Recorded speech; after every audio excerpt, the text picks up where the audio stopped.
Pendengar, kami sudah bersama Kalak BPD Aceh Barat, Ronald Nediansyah. Kita menghimpun informasi dan ini edukasi juga. Mungkin ini cuaca yang begitu ekstrim. Tadi himbauan BMKG, hujan dalam beberapa hari ini. Mungkin sedikit himbauan, Ronald, silakan. Ya, terima kasih.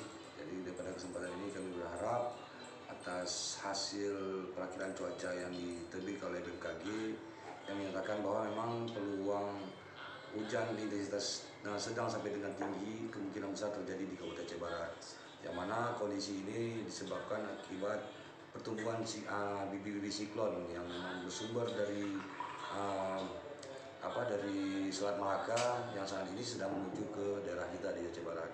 Tentunya hal ini bisa menyebabkan kondisi kedaruratan di Kabupaten Aceh Barat, khususnya bencana banjir. Kami berharap masyarakat dengan melihat fenomena ini didasari atas informasi yang valid dari BMKG untuk terus meningkatkan kesiapsiagaan yang menghadapi kondisi yang bisa jadi memburuk di beberapa hari ke depan. Oke, demikian wawancara kami. Semoga saja tetap waspada karena intensitas hujan masih hingga dari ringan hingga lebat. Tetap waspada, khususnya ada di Aceh Barat dan sekitarnya. Ini himbauan BMKG juga dengan intensitas hujan itu bisa berdampak banjir. Kita tetap waspada dan inilah informasi yang kami dapat sampaikan. Akhirnya terima kasih, sampai jumpa.